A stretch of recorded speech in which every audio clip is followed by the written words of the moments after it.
What if the big reveal already happened? Do you remember how there was a global outrage after the Panama Papers exposed a massive international tax evasion scheme involving many high-profile wealthy elites, leading to mass incarcerations and sweeping overhauls to the world's taxation and legal systems? No? How about the huge scandal when it was revealed that the CIA unilaterally funds its own clandestine operations via secret drug trafficking programs to circumvent the oversight of elected bodies, leading to the dismantling and disbanding of the entire CIA? Or the time WikiLeaks exposed war crimes, leading to tribunals at The Hague and a complete restructuring of the U.S. military?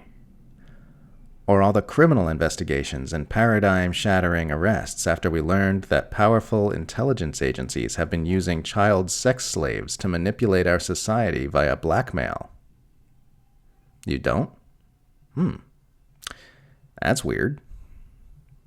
I mean, it is weird, right? It's really, really weird how anytime there's a major scandalous revelation about the powerful, there's a lot of noise about it for a few days, and then essentially nothing happens. Mainstream news media might report on it a bit, though sometimes if it's really inconvenient for the powerful, they won't even touch it. They trot out the pundits to manage the narrative in such a way that it ensures that nobody in power will ever face any consequences, and then it is quietly memory holed.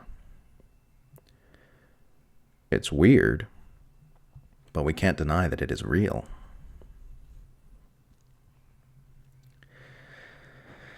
There are many people who understand that we are ruled by sociopaths who manipulate our society into alignment with their greedy and power-grabbing agendas, and that most of our world's problems arise from this fact.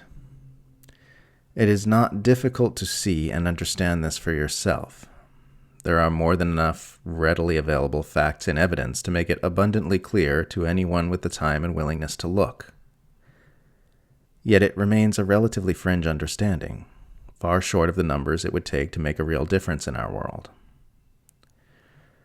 Still, many who see what's wrong with our world also hold out hope that there might be some big reveal in our future, some leak drop or heroic feat of investigative journalism, which rips the veil off the mechanisms of oligarchy and oppression and shocks the world into revolutionary change.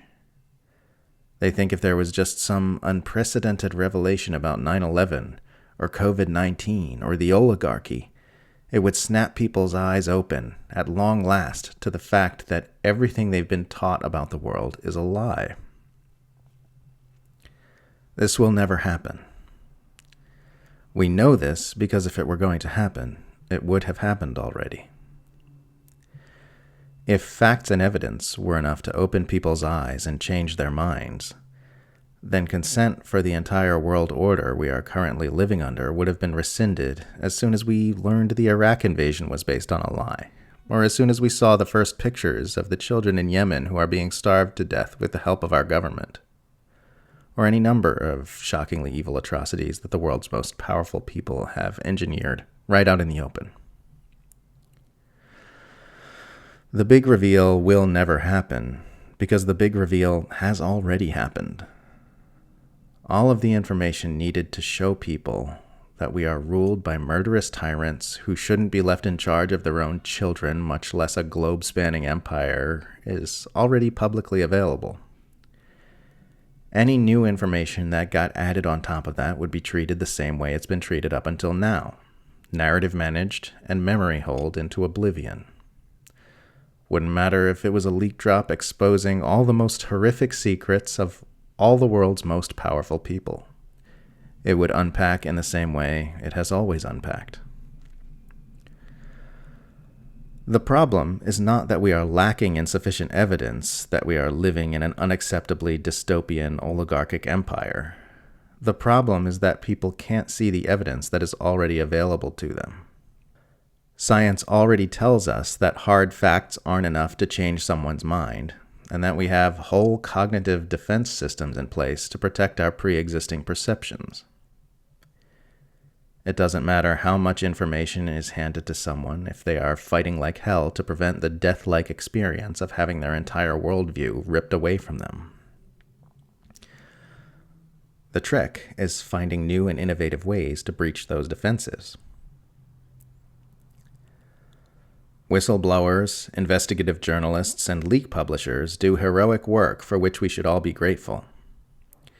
They are the reason there is enough publicly available evidence that we are effectively ruled by uncrowned kings in an unacknowledged empire that is driving us all toward disaster. But the bulk of the work that needs to be done actually comes after their mission is completed. The real legwork is in getting the public to see the oligarchic empire with fresh eyes, how ugly it is, how horrifying it is, how psychopathic it is. To take the facts they already have in front of them and rearrange them in a new way that lets them really deeply perceive them in a way they hadn't before.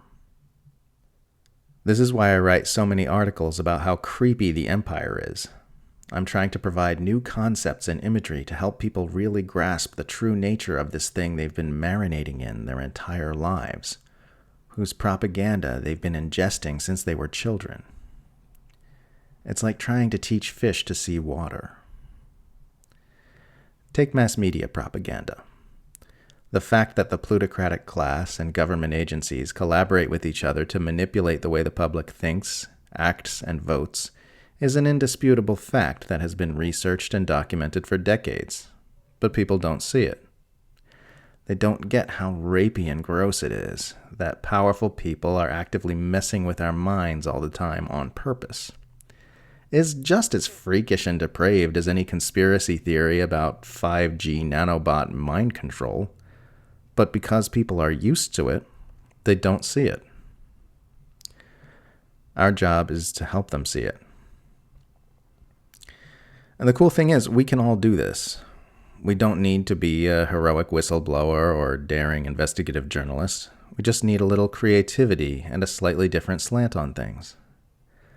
This is what Arundhati Roy was pointing to when she said, "Our strategy should be not only to confront empire, but to lay siege to it, to deprive it of oxygen, to shame it, to mock it, with our art, our music, our literature, our stubbornness, our joy, our brilliance, our sheer relentlessness, and our ability to tell our own stories.